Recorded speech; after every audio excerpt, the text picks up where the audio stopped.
Hello everyone, welcome to our webinar. I'm Daita Sergi, Education Programs Manager with AASHE, and I'll be the moderator today. It is my pleasure to welcome you all. As many of you know, AASHE's mission is to inspire and catalyze higher education to lead the global sustainability transformation.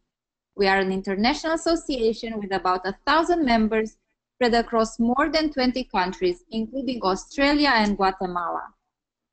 We serve as a professional home for campus sustainability staff, but we offer resources for everyone in higher education. We provide an extensive collection of online resources, networking tools, and educational events, such as today's webinar and an annual conference and expo, which will be held next year in October. You can learn more about AASHE on our website, www.aashe.org. Just a few housekeeping notes before we get started. Everyone in the audience is on mute, but please feel free to provide comments or ask questions at any point during the presentation.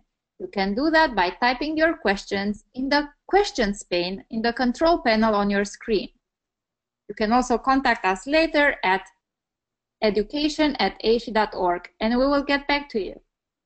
At the end of the webinar, you'll have the opportunity to provide feedback regarding today's presentation. We take your suggestions into account when planning for future webinars, so please do provide this feedback. Please know this webinar is being recorded. If you experience technical difficulties or you have to leave early, you and others can view the recording later. The presentation materials will also be available with the recording in the Campus Sustainability Hub after the live broadcast. At this time, I'd like to introduce today's presenter, Kathleen O'Brien, who directs the nonprofit Emergent Leadership Project. She was instrumental in developing wide-ranging and multifaceted sustainable building initiatives around the United States over the course of her 30-plus-year career. Today, she will describe the Emergent Leadership Model and in particular how the mindset of others and ourselves are critical in achieving a truly sustainable future. Kathleen, I'll turn it to you.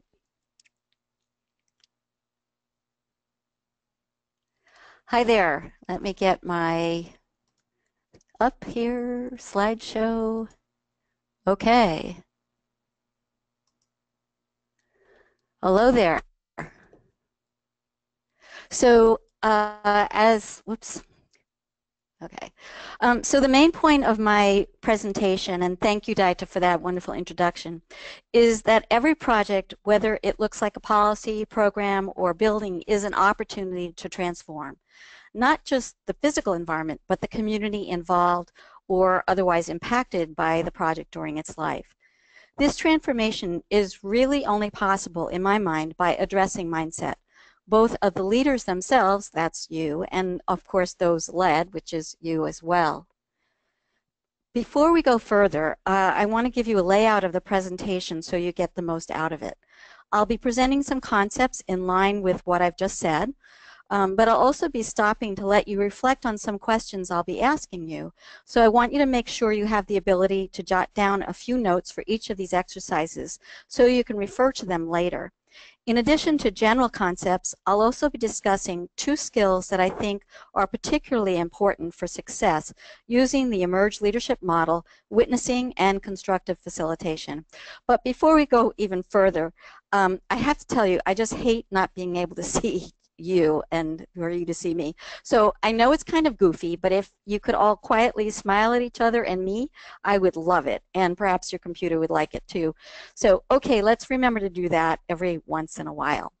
So as I mentioned, every project is an opportunity to transform, and when I use the word transform, I mean it in a big way. However, most projects, as I say on the slide here, are not really conducted from this perspective. What we're really doing generally is collectively creating results that nobody wants. In fact, we are pushing with all our might in the wrong direction.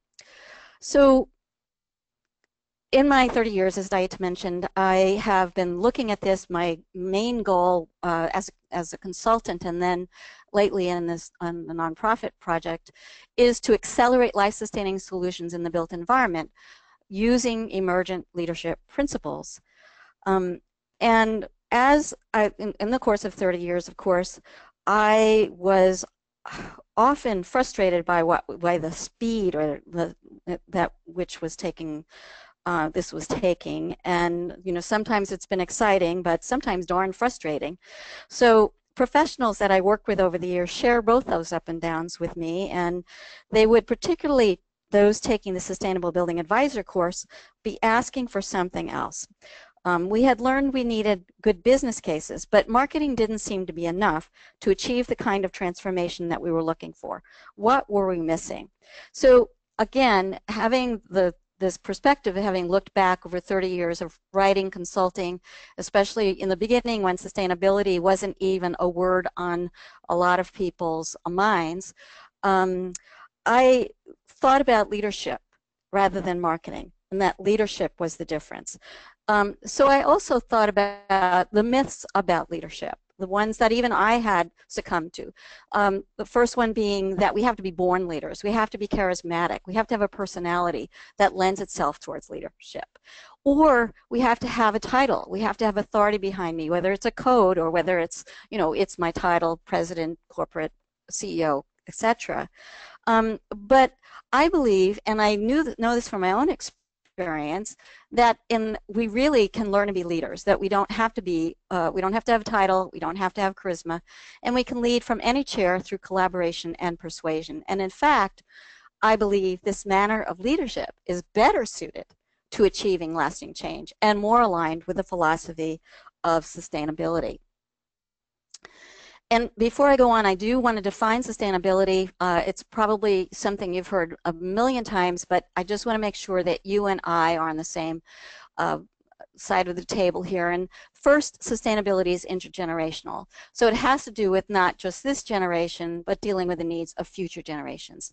Second, it asks for improvement, that in fact, we don't just want to pass on what we have now, but we want a future that's preferably better than what we have today. And third, it's multidimensional. So it doesn't just have to do with the environment, but it has to do in the physical environment. It also has to do with social systems. So in my model of sustainability, which is a spiral, we talk about social, commercial, or natural systems, or you might have heard it as environmental, economic, and social equity systems. I also portray it in this way as a spiral because it's not linear and it's not static. It's a dynamic balance of living systems. The reason why the spiral is open and transparent is because we really learn from the past, and we also actually communicate with the future. Sometimes, and you might be familiar with this feeling of, wow, we've dealt with this issue before, here we are again. But really, we are learning as we go. Sometimes we relapse, but we are learning, and it's a restorative process. It's a spiral. So remembering that's a spiral is helpful both in terms of our personal development as a leader, and then also in what we're able to achieve as sustainability. So we need to change the narrative. And one of the ways that we can do that is by asking questions, is that when we approach a project in which we really hope to transform people, places, and things, we ask questions that are maybe not what people typically ask. So this slide shows two projects. One of them you probably have heard about. It is on the left. That is the Bullitt Center. It's, quote, the greenest building in the world. It's a living center, excuse me, it's a living future project. It's very unusual looking. People know almost immediately, that this is something different. But the process itself was different. People on the team that I'm familiar with saw this as an opportunity to do two things. They were unfamiliar with integrated design. Most people are unfamiliar with it except in sort of a textbook form. And they also had never used the living future system before, living building system before. So this was an opportunity for them to try things out. So it came to the project humbly, a lot different than a lot of face projects. And what they asked were a lot of questions. I only have one example of one here. So what if our building could be a neighborhood power plant? rather than just as an office building. They had asked other questions, such as what if our building is a municipal water system? And in both these cases, by the way, they ran into problems with permitting, and they actually, in some ways, broke the system. They broke through the ceiling of the code, and the code has been changed as a result of it. So it transforms. It transformed the neighborhood for sure. There's a little pocket park near there. The building is an opportunity for public tours quite frequently, but it also changed it changed the industry. There are products that now exist that didn't exist before to solve their problems. On the right, we have a more modest project. It's older. It's a community resources building located in Kitsap County in Bremerton, Washington. And I love this project because it is a modest building, and it's a social services building. So it's right in the middle of Bremerton. What you may not know about Bremerton is that it really suffered economically from the depression and recession, excuse me, in the early 80s when the military industry was shrunk. Most of 80% of the jobs in Bremerton have to do with either civil or service positions in the military. And so when the military was shrunk due to the federal government's decisions, a lot of jobs went away and a lot of businesses died. In addition, when 9/11 occurred, the city core itself, many of the buildings that were derelict, rather than rebuilt or or redeveloped, they were actually razed to the ground, and so there was a lot of surface parking area to provide security around the Navy base. So it kind of looked like a war zone, actually. So when I was brought in for this project, there was a lot of hope that this would be part of an enlivening of the downtown core of Bremerton. And it was a perfect project for that. This building had AmeriCorps as part of it, women and children. It provides energy efficiency, consulting and aid, financial aid, those kinds of things. So when I went to the first meeting, what happened was they all had their LEED checklist out because they wanted to be a LEED building, because there were no LEED buildings in Bremerton. And I said, put the checklist away, and I just want to talk to you about who you are. What is your purpose? Why are you here? What do you think this building is going to do for people? And what happened as soon as I said that, it was like all of the folks in the room it lit up. I mean, it literally went on fire. And I should tell you, the mayor was there, building clients were there, obviously the full design team was there, as well as other folks who this is a nonprofit, so people who donate to the cause was there. So it was a large group of people, and they were all excited about talking about the purpose, because that's all they're about. And the question came up then, what if our project was a beacon of hope? As well as other questions like, what if our project was a model of financial prudence in terms of saving energy? So it was more than just a bunch of points on a checklist.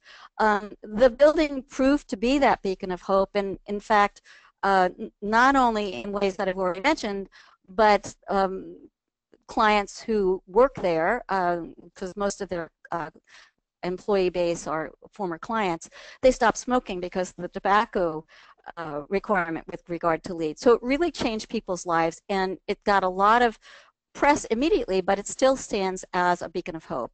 And that's what I mean by the questions, but it also is storytelling. So in both these projects, they continue to tell their story. And they have a good story to tell because they came from this perspective of asking big questions and really being intentionally transformational. So I want you to think of a project that you've been involved with that you feel was transformative in some way. And again, with your note-taking, if you could just think about what was deliberate, what was a happy accident, and who or what was the main driver, inspiration in the transformation. Did questions occur? Was storytelling a part of it, or was something else? And I want you to kind of remember that, reflect on that. I'm only going to give you about 30 seconds for this, so it will start right now.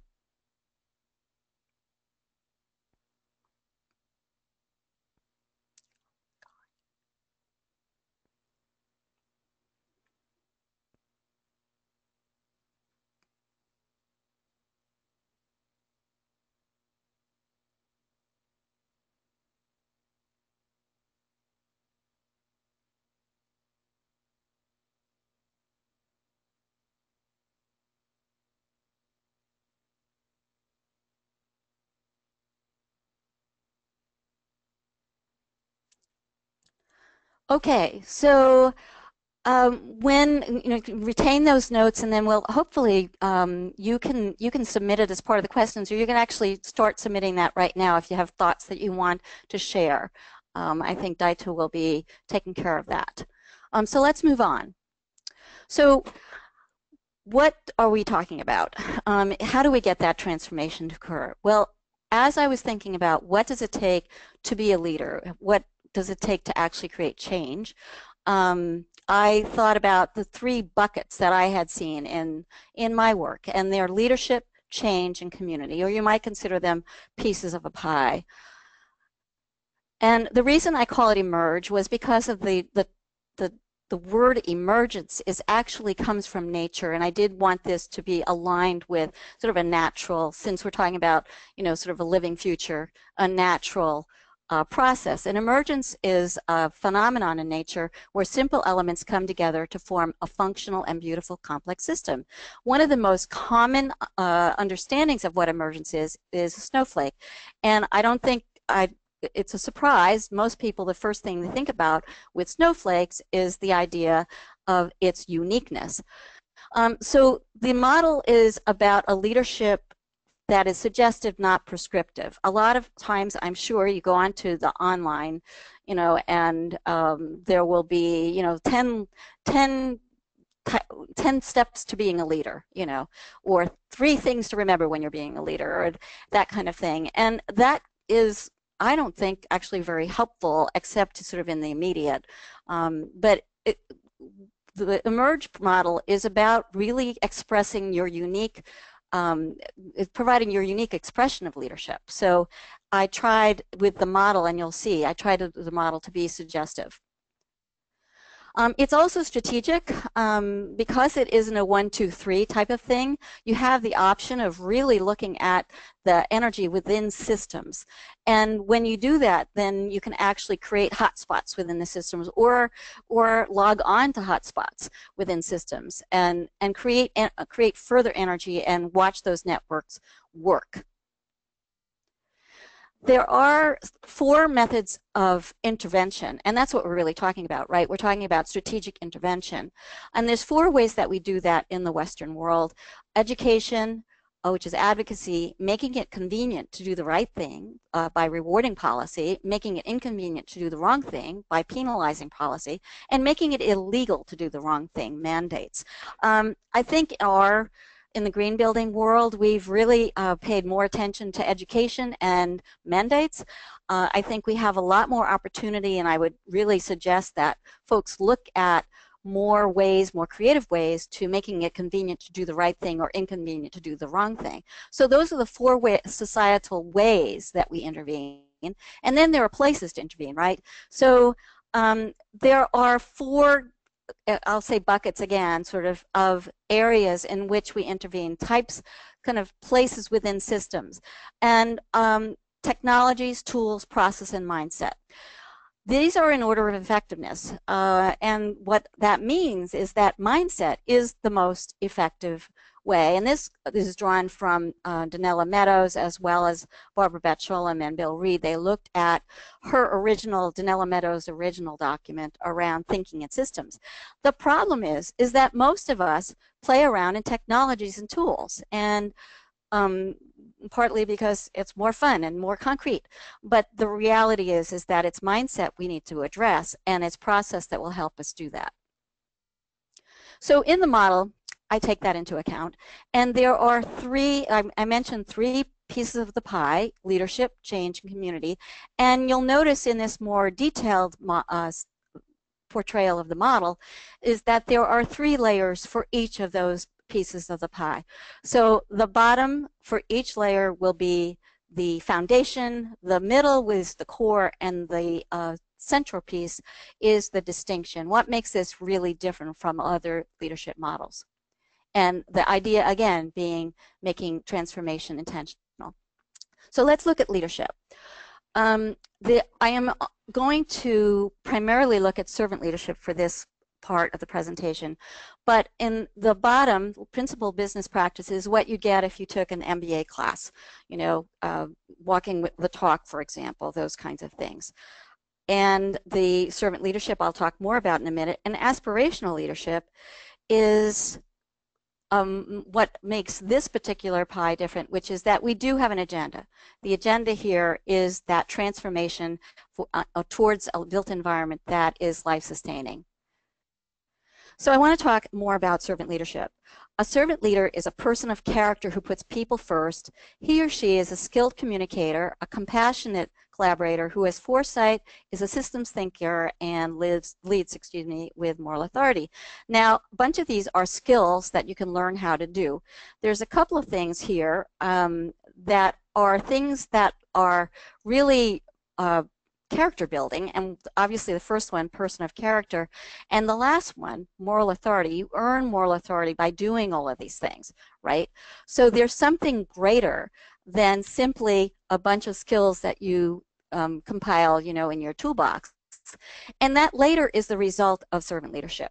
The best test of leadership is, do those served grow as persons? Do they grow while being served, become healthier, wiser, freer, more autonomous, more likely themselves to become servants?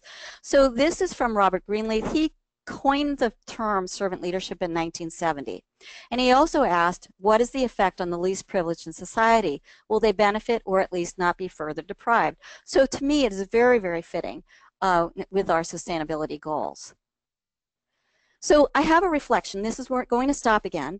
And what I'm going to ask you now is briefly describe a moment when things were going so well in leading a change project that it made you feel like a born leader. And I want you to think about not just what happened, but how you felt. So I'm going to give you 30 seconds for this exercise.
Okay, so now I want you to actually describe a moment when things were going so poorly you wish you'd never been born.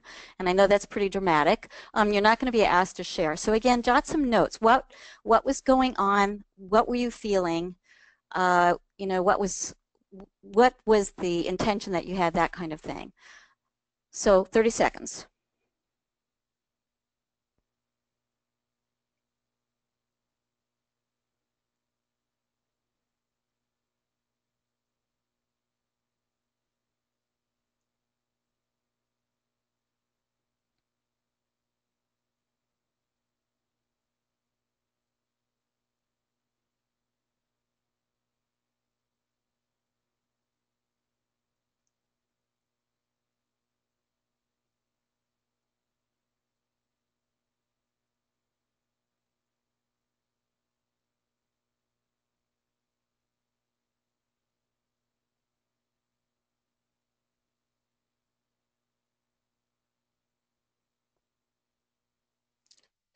And then finally, a reflection on the positive case. So that's the first one. Why do you think it went well? What could you replicate going forward? Another 30 seconds.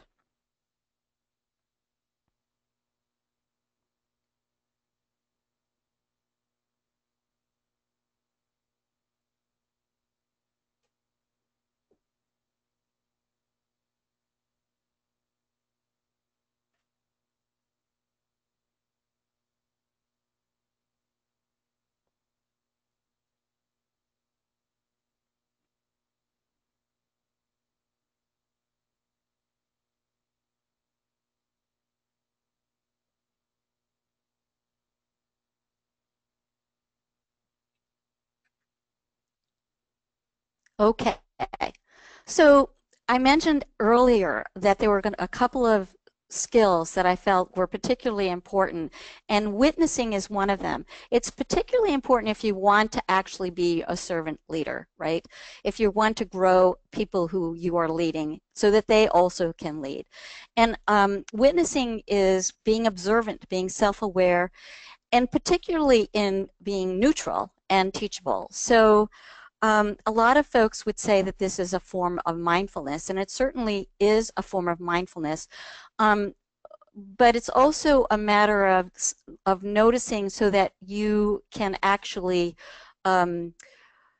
really respond to situations and report in a very neutral way. I like to bring up the idea of, an inventory. Let's say there's an inventory in a grocery store. If you were doing an inventory such as that and you looked at cans of corn, for example, you wouldn't shout at the can of corn if it has a dent, or a jar of jam if it was out of date. You would simply note out of date. And that's the kind of neutrality that I'm talking about here. And this is very, very important in terms of witnessing what's happened in the past, what's happening in the present. And I'll talk a little bit more about that in constructive facilitation. So we're not going to stop right now, but I think it's important to think about as you go forward, why would this ability be important for you personally as you lead for change? Where are you on the spectrum of becoming observant, of becoming self-aware, of having neutrality and observing often difficult situations, and of being teachable? So let's look at the second component, and that's change. In this instance, the foundational piece is understanding how change works. So it is the behavioral psychology that a lot of people are looking at today, and I'll talk more about that. The core the core principle of systems theory and then the distinction of integration are also important, but absolutely can't get to them today. I'm hoping with this presentation that you become more curious about the model and basically pick up the book that I've written about this system. But let's get into the foundational layer of understanding how change works. So the change factors that I have on the screen come from a lot of research done in health behavior. Researchers looked at folks who had self-change. So they've been able to lose weight on their own and keep it off. They've been able to stop drinking, keep stopped, or they've been able to start exercising and keep exercising, those kinds of things. And they found that there were three factors that were always in place when people successfully did this. First, there was sufficient tension between existing states and the important unmet values and aspiration. There had to be oh, I wish things were better, I'm not sure why. Second, there needed to be benefits of making the change that outweighed the downsides. And that's actually a lot of what we've been doing in those business cases, by the way. And third is adequate confidence in the ability to close the gap, to actually achieve the change. This is a place where I've actually felt like we've failed miserably in a lot of cases, and with folks who are, introduced to sustainability, kind of feeling like they're just not going to be able to do it because we're not really helping provide that confidence or building that confidence. So a change agent or agent of change or an emergent leader will help people identify and experience the tension, weigh the benefits and downsides, and build confidence in the ability to make that shift. The third piece of the pie, community, I'm kind of going to talk about all three of these things at the same time. So the foundational layer is collaboration. The core layer is learning, and the distinction is caring. We actually learn to love our clients, love our projects, and it makes a difference. So why is community key to emergent leadership? For two main reasons. On the one hand, we need community to make transformative change. We can't do it in a vacuum. We can't go into a project and say, you will do this and this and this. We know that collaboration is an important part of doing that. And secondly, we ourselves need support. We need a network to stay focused. We cannot work alone. I am sure there are people out in the audience today who have been burnt out at some point. If you haven't, I'm not sure you've been working hard enough. And I have too. And the way that I've gotten through that is by seeking out, seeking help in the community of other folks, and joining the local green building chapter, being on boards, being in community with others. I really needed to do that, because community is really our context. To bring health to a system, we need to connect to more of the system. Margaret Wheatley talks about, it's not a question of critical mass, it's always about critical connections. So really it's important to make those connections and keep them enlivened. So I have a model for collaboration, and this is what I call emergent collaboration. And those of you who have examined integration will recognize this, and then there's a layer on top of that. So we're talking about an ideal and making it even more ideal. So it's a spiral, naturally. That's what I work with. And we start over on the left with, if you're looking at the red boxes, gathering data about what is. So in this case, when you're looking at, we call it discovery. The difference between this and integration, it's just pure integration, is that we also look at the attitudes towards the change that we're envisioning.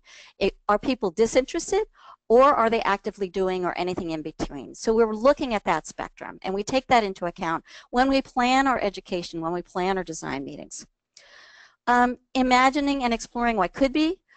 This is further discovery. This is when we are actually in the room with people, and blue sky, learning. Very, very important that this is joyous, that this is happy. I mentioned smiling at the beginning of this, and smiling helps for creativity, believe it or not. It opens the brain. It says, woo, think differently. And then we go to testing solutions, we go to debugging and feedback. And during that process, we hopefully have identified other servant leaders who will own the solution long term. Most of us leave, we're consultants. Most of us leave the building or the project or the institution at some point, and you want this to live on. So this is a sort of a layer, a perspective on collaboration, which adds this layer of understanding how change works and incorporating leadership development within it. And that's what distinguishes emergent collaboration. It addresses mindset. It incorporates joyful shared learning. It identifies and grows leaders, and it provides a basis for folks who participate to truly care for each other. So the last thing I will talk about before we go to Q&A is reflection on constructive facilitation. And this is a different type of facilitation. It's specific to emergent collaboration. It includes questioning, synthesizing, and contributing. In terms of questioning, we are provoking critical thinking. I mentioned big-time questions in the beginning. So we don't want to provoke defensiveness, but we do want to provoke mind shifting. In addition, we stop from time to time to review input and state what you as a facilitator think the group as a whole is expressing. It's often helpful to have a co-facilitator with you doing this, because you can plan exercises where they are reflecting, quiet times, etc., to have this time, but it's also helpful for you to pull back to think about, now what are people saying, to look at what the flip charts are telling you, what the post-its are telling you. And then finally, contributing. Any good facilitator really should practice discovery. They should know before they enter the room content. And I am one of those people who feel that content facilitators are really, really important, rather than someone who is just facilitating conversation. So a final reflection: which of these skills do you already have? Which do you need to develop? And I'm going to give you 15 seconds for this reflection.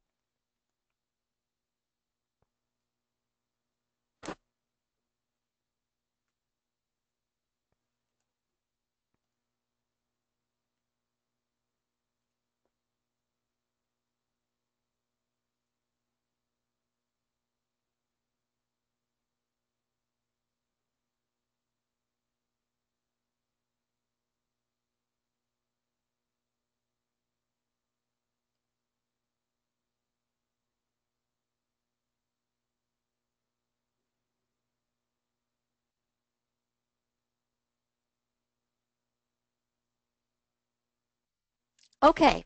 So, Daita, I think I'm done with the presentation per se, and I think we can move on to the Q&A. And again, individuals in the audience, if you have, it doesn't have to be just questions. If you want to comment, if you want to share some of the reflections and what you've learned in your reflection, some insights that you might have had, I'm really open to all of that, and I think it's an opportunity to engage a little bit more in this webinar.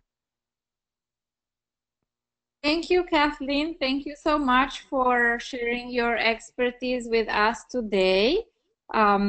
Before we turn to our audience for questions, I want to remind everyone that you can send your questions and comments via the questions pane on the GoToWebinar control panel on your screen. So Kathleen, let's go to our first question. How do we mobilize change in a highly polarized community? Wow, good question, and probably something that most people are thinking about. But what I would do in my mind, I go back to when I first started in with sustainability. So the word sustainability actually was really had a lot of baggage, and actually green building even did, and environmental building did when I first started. So we're talking 30 plus years ago. I was trying to put together an educational event. It ended up happening. It was the first green building conference for builders in the country, but it took a lot of doing because I wanted to include builders in the planning. I didn't think that it would be possible to do something, that was worthwhile. So I was setting up focus groups around, I got a small grant to set up focus groups around Washington State and Oregon. And so in some of those cases when I was trying to set it up, I had the phone hung up on me. I remember someone saying, sustainability, that means no growth, click, kind of thing. So what I had to do was we ended up, instead of calling it sustainability, we ended up calling it resource efficient construction, and we called the conference Building with Value. So some of it was we actually were very careful with our language. Rather than language that was threatening or seen as threatening, we tried to think about, not necessarily, we weren't dishonest, but we were thinking about, well, what is a common sort of, what would be the commonality between us and them? And in this case, well, we both want to build with value, right? We both want to be efficient with our resources. We just want to expand what folks need by that. My friend David Eisenberg, who also is a faculty member for Emerge, often talks about, it's like you put the microscope on the subject, but then you expand the lens. And the way you do that is you find the sweet spot.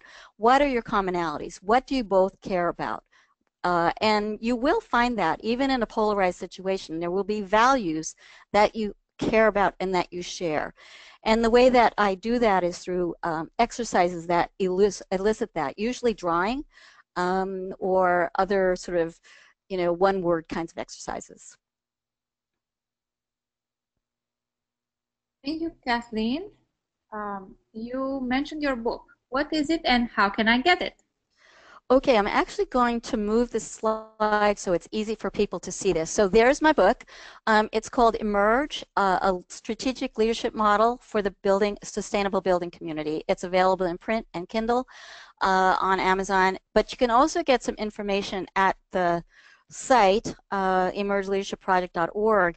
And I encourage you to do that because if you purchase the book, you'll find on that page a code that allows you access to a whole bunch of free materials that go along with the book. Videos, templates, some examples of my work, as well as some worksheets that you can do to kind of, build on the kind of reflections that we've already done.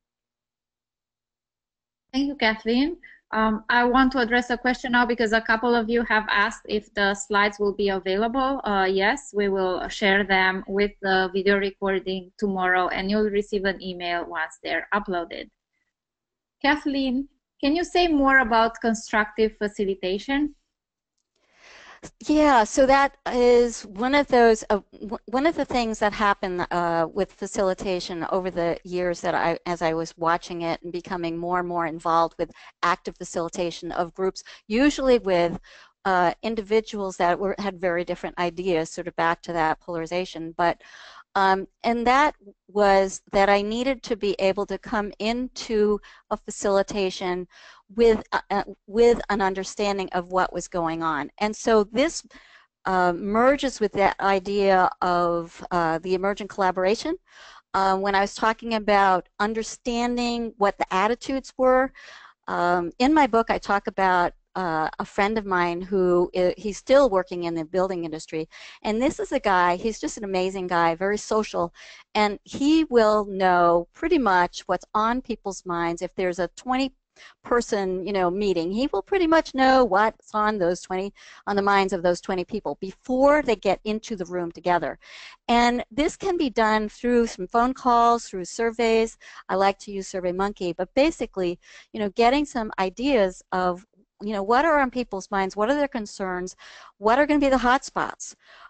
So being prepared is a big piece of constructive facilitation, and that includes that content that I alluded to too. The idea, I find it difficult if I go into a room where I am being facilitated and the facilitator is mainly focused on getting people to chat and maybe collecting that information on post-its and flip charts and stuff, and then compiling that, maybe organizing it into a report, but there's no sort of integration of that information as it goes. And what I like is to really stop and do reflections within the facilitation as sort of live, real time. So I often will have quiet times within a facilitated event. And this gets them used to, because in the industry, as many of there's a lot of ka-ching, ka-ching, ka-ching going on in terms of, wow, I have the design team here, we have to make sure every minute is useful. But what I find is that when we actually stop to reflect, the discussion is more rich and more valuable in the end. The design product is it's more rich. So that's a couple of things that I'm thinking about. If some folks have some more questions about that, I'd be glad to answer. Thank you, Kathleen. Leading from the middle can be effective, but can be frustrating when having to spur transformation in an environment where upper leadership or administration is either not on board or only somewhat supportive. Do you have any thoughts on that? Oh boy, yes. So leading from the middle is frequently where I've been, especially in the beginning, because it wasn't until more recently, in the recent years, where people were actually hiring a sustainable consultant, right? Usually I was hired by some outside force. So for example, I would get a government grant and I would be, quote, invited to enter the situation, but not necessarily have a real place on the team. I would have to make my place. So how did I do that? Actually, very similarly to what I was talking about with constructive facilitation, I would call. I would make phone calls. I would have coffee dates.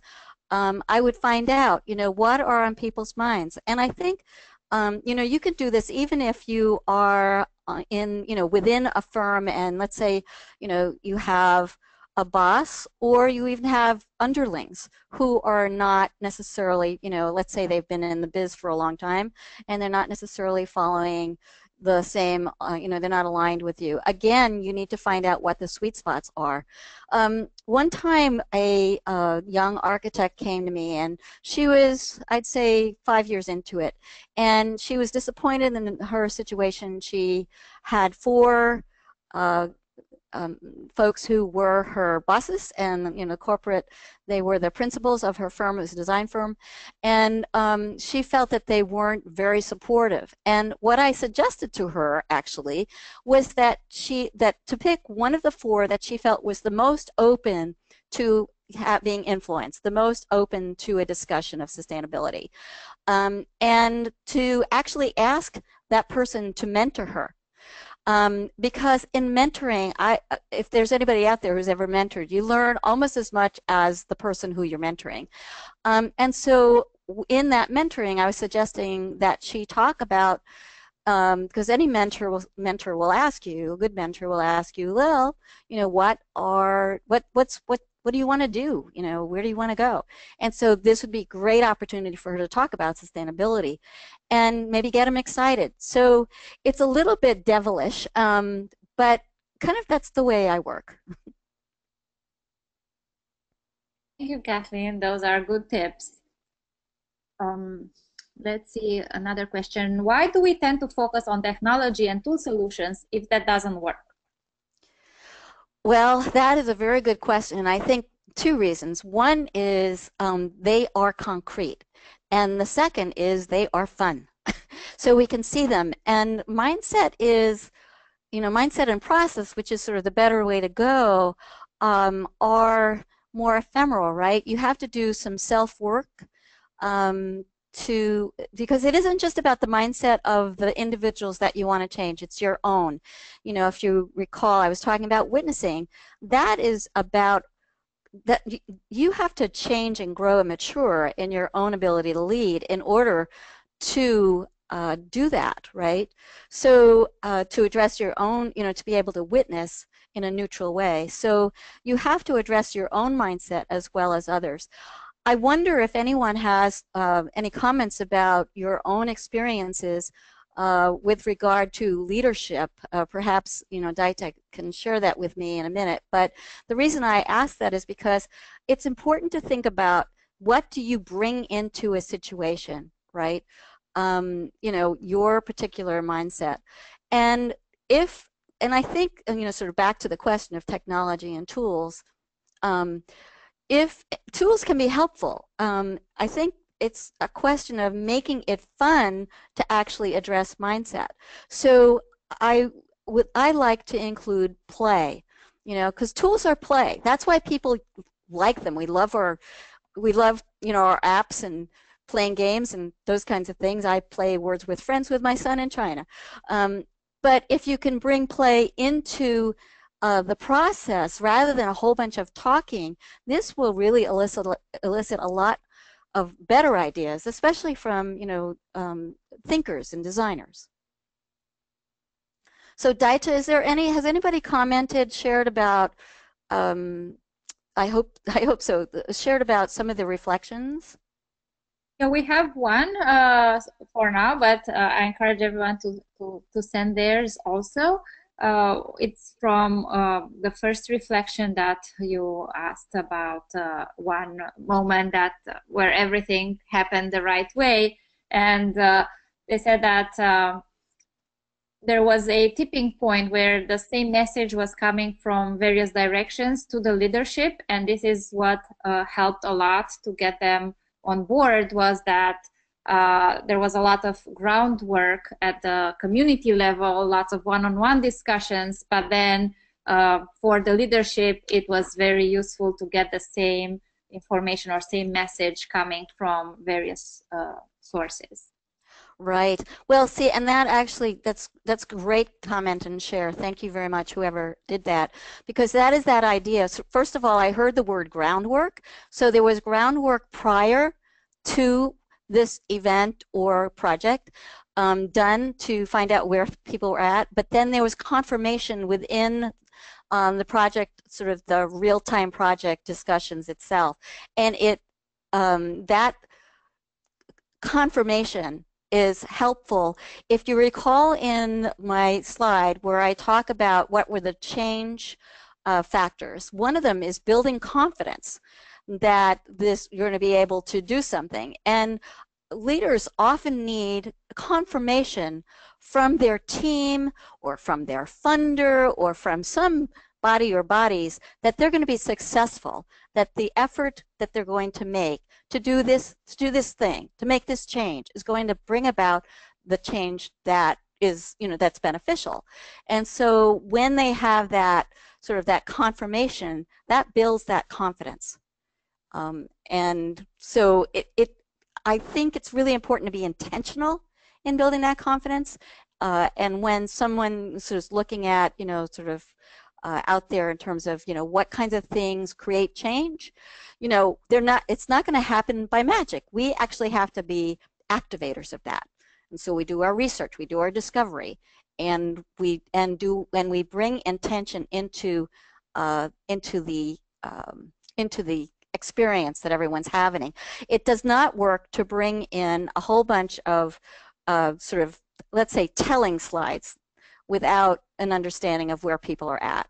One of the things that we've done very, very, very well in the green building movement is talk about doom and gloom. We haven't done the other side, which is to talk about what we can achieve.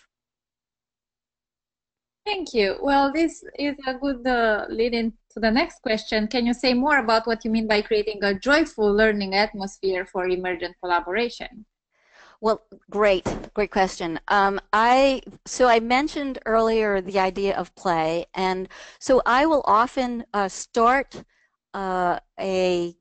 whether it's a workshop or facilitation with some opportunity to draw a symbol or bring in something concrete that people can share that symbolizes either, let's say, this particular project, the purpose of the mission of the organization, or even sustainability.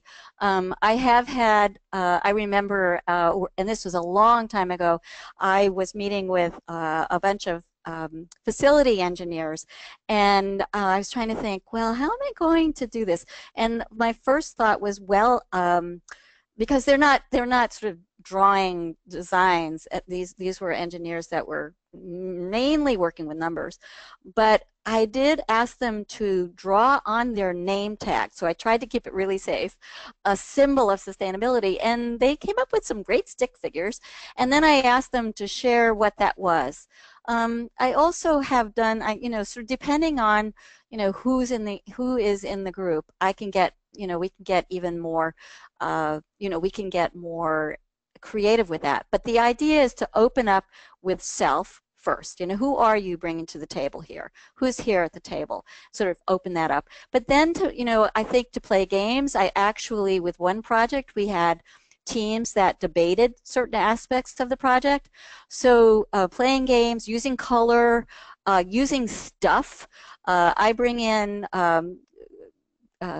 things like, paper, construction paper, lots of colors, yarn, all kinds of things to get people thinking about the solutions that we're doing. Now, obviously, as a project goes on and on, there's less need for that because the community it's been built, right? But that joy is there, a lot of humor. Sometimes it can even be as simple as, wow, this room is really set up improperly. Can you help me? And have everybody moving, the tables and chairs together and as a team. It really does work. Thank you, Kathleen. We will now go to the last question, but I would like to remind everyone we still have a couple of minutes, so if you want to ask anything else, please do submit now. Kathleen, what is an example of a rewarding or penalizing intervention policy? Okay, so this is an early slide. We were talking about different ways of intervening. So a rewarding policy might be, if you're talking about code, it might be that you go to the head of the line, right? You get some priority in terms of your project, permitting project, but it also could be, you could apply this to all kinds of circumstances, not just building projects. So basically you get something for doing something special, right? The penalizing policy is you lose something or have to pay something for not doing that thing that you would like. And so, for example, you might consider having to pay a fee if you don't. Well, for example, if your project is removing affordable housing, oftentimes there are fees, and believe it or not, builders do see those fees as penalizing. So those fees would go towards affordable housing within the community. So those are two examples. Thank you, Kathleen.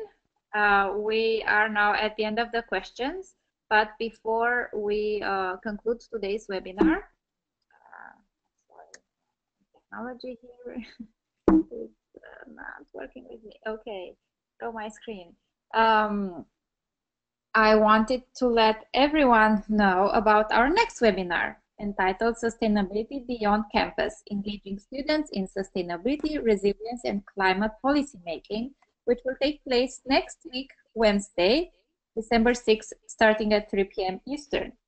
In this webinar, two campus sustainability professionals who also held elected public office in Minnesota and in New York offer their perspectives on how students can become engaged with public officials and local organizations to develop policies and projects to make communities more resilient and sustainable.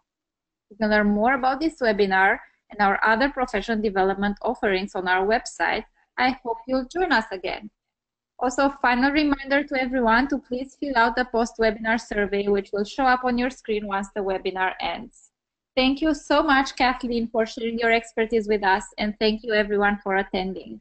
If you have additional questions, please feel free to contact Kathleen or contact us at AASHE at education@aashe.org or myself directly.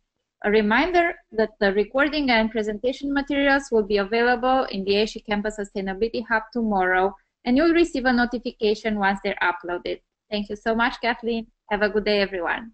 Thank you, Dai.